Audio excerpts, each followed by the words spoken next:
మరి ఆశ పరిశుద్ధ గ్రంథం నుండి 71వ కీర్తన 1 నుండి 10 వచనాలు మన మధ్య ఉన్నారు, వారు చదువుతారు. యెహోవా, నేను నీ శరణు జొచ్చి ఉన్నాను, నన్ను ఎప్పుడూ సిగ్గుపడనీయకుము. నీ నీతిని బట్టి నన్ను తప్పింపుము, నన్ను విడిపింపుము, నీ చెవి యొగ్గి నన్ను రక్షింపుము. నేను నిత్యము చొచ్చినట్లు నా ఆశ్రయ దుర్గముగా ఉండుము. నా శైలము, నా దుర్గము నీవే. నీవు నన్ను రక్షింప నిశ్చయించి ఉన్నావు.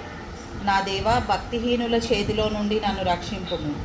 కీడు చేయువారి పట్టులో నుండి, బలాత్కారుని పట్టులో నుండి నన్ను విడిపింపుము. నా ప్రభువా యెహోవా, నా నిరీక్షణాస్పదము నీవే. బాల్యము నుండి నా ఆశ్రయము నీవే. గర్భవాసి నైవము నుండి నన్ను ఉద్భవింపజేసిన వాడవు నీవే. నిన్ను గూర్చి నేను నిత్యము స్తుతిగానము చేయుదును. నేను అనేకులకు ఒక వింతగా ఉన్నాను, అయినను నాకు బలమైన ఆశ్రయము నీవే. నీ కీర్తితోనూ నీ ప్రభావ వర్ణనతోనూ దినమంతయు నా నోరు నిండి ఉన్నది. వృద్ధాప్యమందు నన్ను విడనాడకుము. నా బలము క్షీణించినప్పుడు నన్ను విడవకుము. నా శత్రువులు నన్ను గూర్చి మాట్లాడుకొనుచున్నారు. నా ప్రాణము కొరకు పొంచి ఉన్నవారు కూడి ఆలోచన చేయుచున్నారు. మరి ఈనాడు దేవి గారి యొక్క బర్త్డే సందర్భముగా బంధువులమైన మనం అందరం కూడా వారికి శుభాకాంక్షలు తెలియజేయాలని, దేవుడు వారిని సదాకాలము ఆదరించి ఆశీర్వదించి ఆయన చేతుల్లో భద్రంగా కాపాడాలని మనం కూడి చేరి ఉన్నాము. మరి ఈనాటి వాక్య భాగములో మనము వచ్చి చూసినప్పుడు ఈ వాక్య భాగము భక్తుడు పుట్టినవాడు యొక్క బాల్య దశ నుండి వృద్ధాప్యం వరకు అనేకమైన దశలను చెప్పుకుంటూ వెళ్ళాడు. ఆ చెప్పుకుంటున్నప్పుడు మనకు ముఖ్యంగా ఇక్కడ ఏమనుందంటే, గర్భవాసినైనది మొదలుకొని నీవే నాకు ప్రాప్తుడవై ఉంటివి. తల్లి గర్భము నుండి నన్ను ఉద్భవింపజేసిన వాడు నీవే.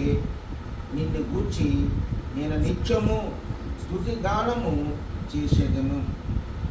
ప్రియమైన వాళ్ళారా, ఇక్కడ వాక్యము చూస్తే ఒక వ్యక్తి లేదా ఒక శిశువు గర్భములో ఉన్నప్పుడు, గర్భములో నుండి బయటికి వచ్చిన తర్వాత దేవుని వలనే కాపాడబడుతుంది అని ఈ భక్తుడు తన యొక్క ఆత్మ ద్వారా అనేక విషయాలు చెప్పగలుగుతూ ఉన్నారు. వాక్యంలో మనము లోతైన ధ్యానం కలిగి ఉంటే, మొదటగా గాడ్ డిజైన్, దేవుడు మనల్ని ఏం చేస్తున్నాడంటే డిజైన్ చేస్తున్నాడు. ఒక ఇంజనీరు ఒక ఇల్లుని నిర్మించాలంటే ముందు డిజైన్ చేస్తాడు, లేదా ఒక కట్టడం నిర్మించబడాలంటే దానికి సంబంధించిన ఆ ఆర్కిటెక్చర్ ఏం చేస్తాడంటే ఆ కట్టడం ఏ రూపంలో ఉండాలి, ఏ రీతిగా ఉండాలనేది డిజైన్ చేస్తాడు. అలాగే మన నిర్మాణకుడు, మన కుమ్మరి, మనల్ని చేసిన వాడు, మన ప్రభువు మనల్ని ఎలా ఉండాలి, ఏ రీతిగా ఉండాలి అనేది అదిలోనే ఆయన చేసి ఉన్నట్టు మనం వాక్యం ద్వారా తెలుసుకుంటూ ఉన్నాం. ఆదికాండము 1వ అధ్యాయం 26వ వచనంలో అంటుంది, ఏమని చెప్తుందంటే అక్కడ, మన స్వరూపమందు మన పోలిక చొప్పున నరులను చేయుదము రండి. మనము దేవుని ఇమేజ్లో ఉన్నాం, గాడ్ ఇమేజ్. ప్రారంభంలో మానవులందరూ కూడా దేవుని స్వరూపములో దేవుని పోలికలో ఉండటాన్ని బట్టి ఈ వాక్యము మీరు నా వారు, మీరు నాకు చెందినవారు, మీరు నా పిల్లలు అని క్లెయిమ్ చేస్తుంది ఈ వాక్యం.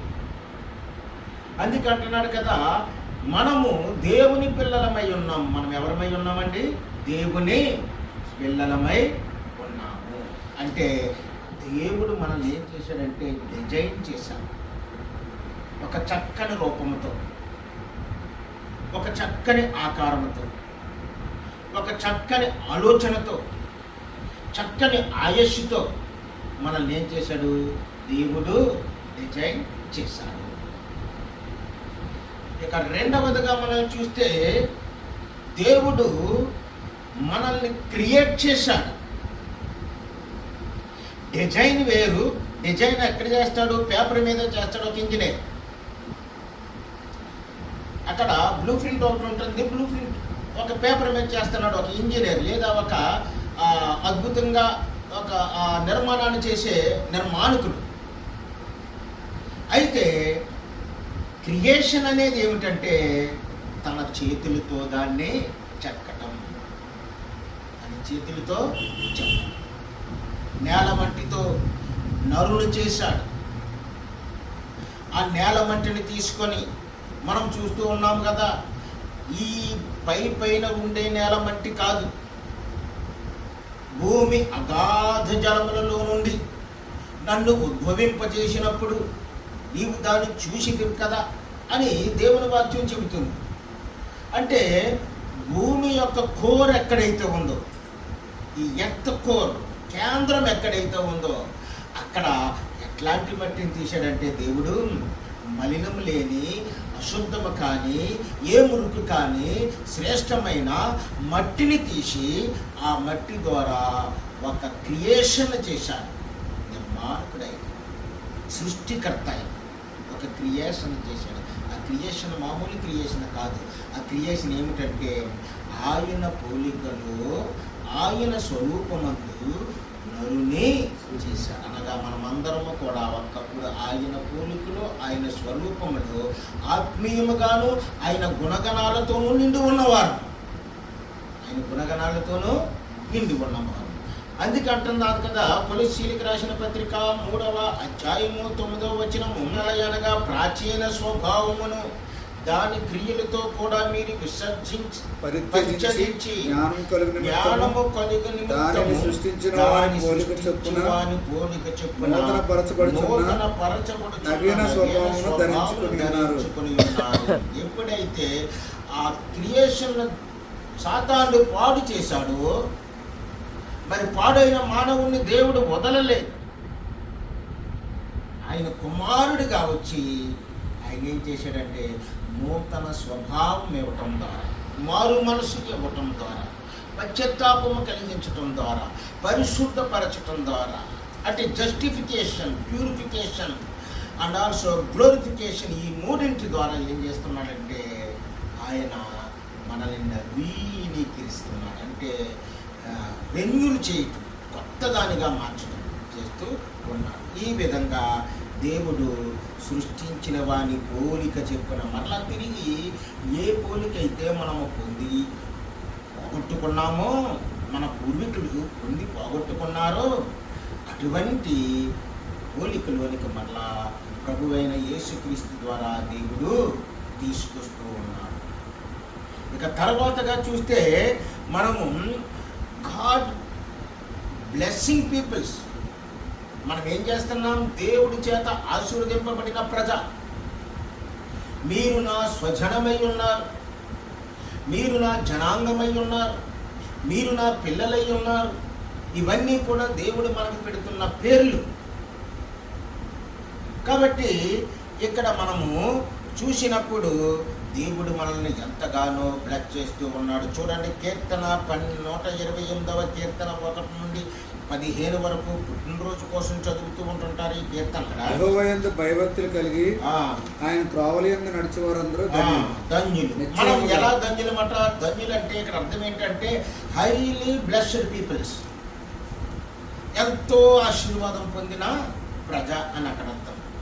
ఎవరు అలాంటి వారు అవుతారంటే యెహోవా యందు భయభక్తులు కలవారు మాత్రమే ఆ దేవుని చేత అత్యధికముగా ఆశీర్వదింపబడిన ప్రజగా మారతారు. ఇంకా అక్కడ చూస్తే చాలండి, అక్కడ చూస్తే 4వది, యెహోవా యందు భయభక్తులు కలవారు ఎలాగూ ఆశీర్వదింపబడును. దేవుళ్ళలో భయభక్తులు ఉన్న వాడికి ఆశీర్వాదం ఎలా ఉంటుందట కింద చెప్తున్నాడు. సియోనులో నుండి యెహోవా నిన్ను ఆశీర్వదించును, నీ జీవిత కాలమంతయు యెరూషలేము క్షేమము కలుగుట చూసేదువు అంటున్నాడు. అంటే సియోన్ అంటే ఇక్కడ అర్థం ఏమిటంటే దేవుడు దీవించిన ప్రతి ప్రదేశమును ఒడగెట్టిన ప్రతి ప్రదేశము ఒక సియోన్. నీ కుటుంబం ఒక సియోన్. అందరికీ ఏమవుతుందట? దేవుని యొక్క ఆశీర్వాదము చేయటమే కాకుండా నీ పిల్లల పిల్లలను నీ చూచెదవు. పిల్లలను నీవు చూచెదవు. ఆల్రెడీ 2 పిల్లల్నే చూశాను. ఇప్పుడు కుమారుడు యొక్క పిల్లలను కూడా నువ్వు చూడబోతూ ఉన్నావు. ఒక బ్లెస్సింగ్, దేవుడి యొక్క బ్లెస్సింగ్స్ చాలా అద్భుతంగా ఉంటాయి, ఆశ్చర్యకరంగా ఉంటాయి. కాబట్టి మరి ఇక్కడ దేవుడి యొక్క ఆశీర్వాదము మరి మీ మీద ఉంది, మీ కుటుంబం మీద ఉంది. ఇంకా తర్వాతగా చూస్తే గాడ్ డిఫెన్స్, ఆయన నిన్ను కాస్తున్నాడు. ఎవరైనా ఒక శత్రువు వస్తున్నప్పుడు ఆ శత్రువు నుండి కాచేవాడు, రక్షించేవాడు, కాపాడేవాడు కావాలి మనకి.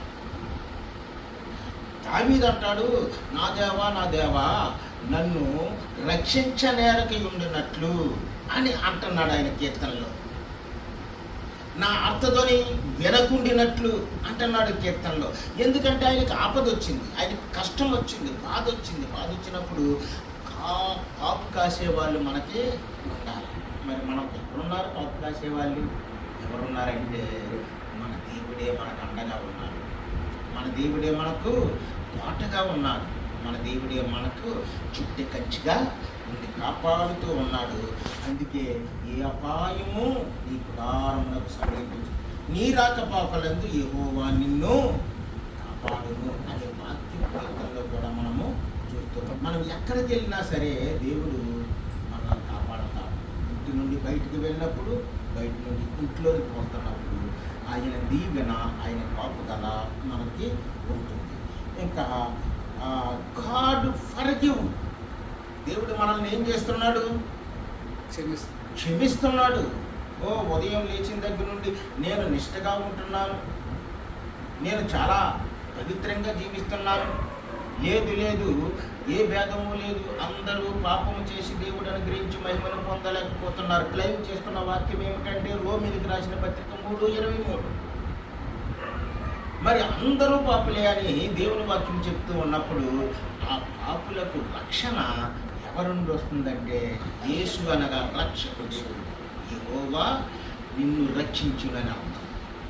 కాబట్టి ఆ రక్షకుడి నీడలో, ఆ రక్షకుడిలో కుమారుడైన యేసయ్య, ఆయన ద్వారా మనము క్షమించబడుతూ ఉన్నాము. మన మాట వలన కానీ, జీవితంలో అనేకమైన ఉపద్రేకమైన రాగద్వేషాల వల్ల కానీ మనం నలిగిపోతూ ఉన్నప్పుడు దేవుడు మనల్ని వేడుకుంటే దేవుడిని క్షమిస్తాడు. ఇక తర్వాతగా చూస్తే ఆఖరుగా చూస్తే గాడ్ లవ్స్ యూ, దేవుడు నిన్ను ప్రేమిస్తున్నాడు. ఆ ప్రేమ ఎప్పటికీ ఉండే ప్రేమ, శాశ్వతమైన ప్రేమ, నిత్యత్వం వరకు కొనసాగే ప్రేమ. దేవుడి ప్రేమ ఒక చోట ఆగిపోయే ప్రేమ కాదు. అందుకే తప్పిపోయిన ఒక 100 గొర్రెల్లో ఒక గొర్రె తప్పిపోతే వాటిని సేఫ్టీ అయిన ఒక కొండ మీద, పేటి మీద పెట్టి ఏం చేశాడంటే తప్పిపోయిన వారి కొరకు వెతుకుతూ వెళ్ళి ఆ గొర్రె దొరికినప్పుడు ఎంతో సంతోషంతో ఆయన హృదయాన్ని ఉల్లసింపచేసేలాగా మరలా తీసుకొచ్చి దేవుని ఆ ప్రజల్లో కలిపాడు. అంటే ఇక్కడ ప్రేమ కనపడుతూ ఉంది. తెస్సలోనికి రాసిన పత్రిక 2వ అధ్యాయము 16-17 వచనాలు, మనలను ప్రేమించి అంటుంది వాక్యం. మనలను ప్రేమించి. దేవుడి ప్రేమలో లోపం ఉండదు. దేవుడి ప్రేమలో ఏ విధమైన స్వార్థము కూడా ఉండదు. దేవుడి ప్రేమ నిష్కళంకమైన ప్రేమ, అది అగాపే ప్రేమ. ఆ దేవుని ప్రేమ అద్భుతమైన ప్రేమ. కాబట్టి ఈ నిత్యమైన ప్రేమ, నిత్యమైన ఆదరణ, నిత్యమైన నిరీక్షణ, మరి ఇవన్నీ మనకు దేవుడు ఇస్తున్నప్పుడు మనము చేసే ప్రతి సత్కార్యము, మనము చేసే ప్రతి మంచి పని కూడా సద్వాక్యము మందును మనల్ని దేవుడు ఏం చేస్తాడంటే స్థిరపరుస్తాడు, మనల్ని భద్రపరుస్తాడు. ఆయన పిల్లలుగా మనల్ని ఒక ఆనందకరమైన భూమిలో కట్టి ఉంచుతాడు. ఈరోజు పుట్టినరోజు జరుపుకుంటున్న దేవుడు మిమ్మల్ని ఈ రీతిగా నిర్మించాడు, ఈ రీతిగా తన స్వరూపంలోకి మార్చుకున్నాడు, మిమ్మల్ని దీవిస్తూ ఉన్నాడు, అలాగే మిమ్మల్ని కాపాడుతూ ఉన్నాడు. ఇంకొక నిరీక్షణ, ఒక గొప్ప నిరీక్షణ కూడా మీకు అనుగ్రహించి ఉన్నాడు. కాబట్టి ఇన్ని ఆశీర్వాదాలు ఈ పుట్టినరోజు ద్వారా మీరు సొంతం చేసుకున్నందుకు ముందుగా దేవుణ్ణి స్తుతించండి.